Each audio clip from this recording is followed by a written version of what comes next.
කොමත් එක කාලෙක ලස්සන ලොකු විලක් ළඟ අතපතර විහිදී ගිය ලොකු ගහක් තිබුණා.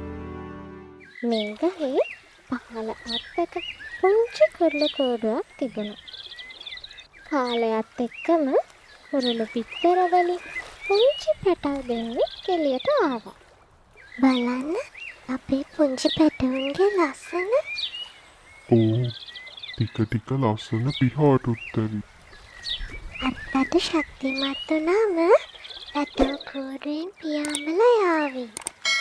එතකම් මේ පුංචි බඩවල් පුරවන්න ඕනිනේ. පුංචි කුරුළු පවුල සතුටින් කාලය ගත කරන අතරේ විලේ හිටපු ලොකු මාළුවෙක් මේ පවුල ගැන පැහැ ගහගෙන හිටියා. විලේ ඉන්න පුංචි මාළු කාලම මට ඇති වෙලා. කුරුළු මස් ටික රස බලන්න ඇත්නම්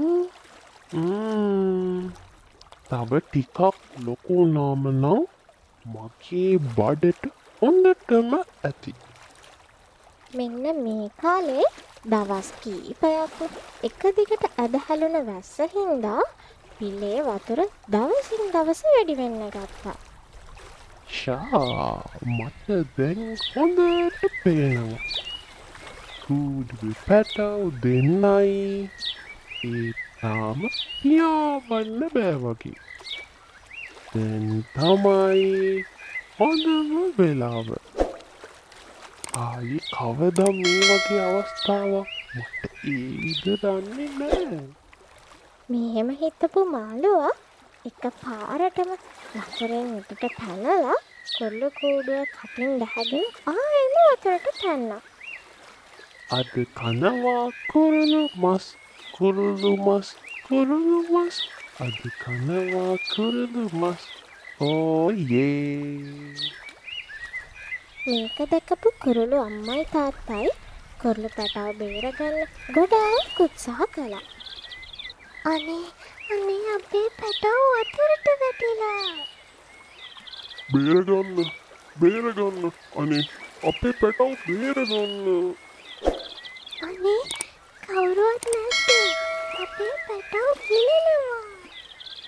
කුරුළු පවුලට වෙලා තිබුණ විපත බලාගෙන හිටපු වෘක්ෂ දේවතාවියා මම මේ අසරණ කුරුළු පවුලට දැන්ම උදව් කරන්න ඕනේ.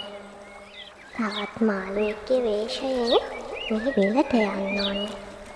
ඉතින් වෘක්ෂ දේවතාවිය ලස්සන රත්තරන් පාට පුංචි මාළුවෙක්ගේ වේශයෙන් විලෙන් එහා මෙහා පීනන්න පටන් ගත්තා.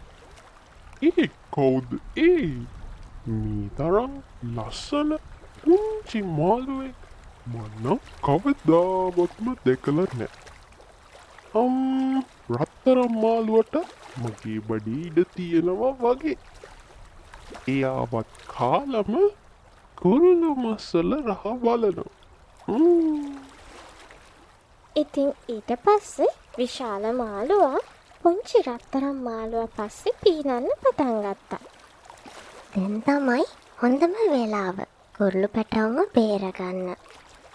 විලේ පීන හිටපු රත්තරන් පුංචි මාළුවා එක පාරටම දේවතාවිය බවට හැරිලා කුරුළු පැටව දෙන්නා බේරගෙන වෙනත් ගහක ආරක්ෂිත තැනක තිබ්බා.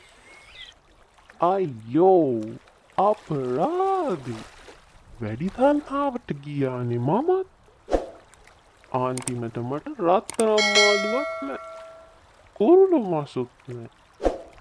අයියෝ. අනේ ඔබට ගොඩාක් ස්තුතියි. ඔබට ගොඩක් ස්තුතියි අපේ පැටව බේරලා දුන්නට. ඔයාලා හැමදාම සතුටින් පරිස්සමට ඉන්න. ගිහින් එන්නම්. ආයෙමත් දවසක තවත් ලස්සන කතාවකින් හම්බ වෙමු. එතකන් ඔයාලත් සතුටින් පරිස්සමට ඉන්න. මම ඔයාලගේ ස්කුෂී පැන්ඩා.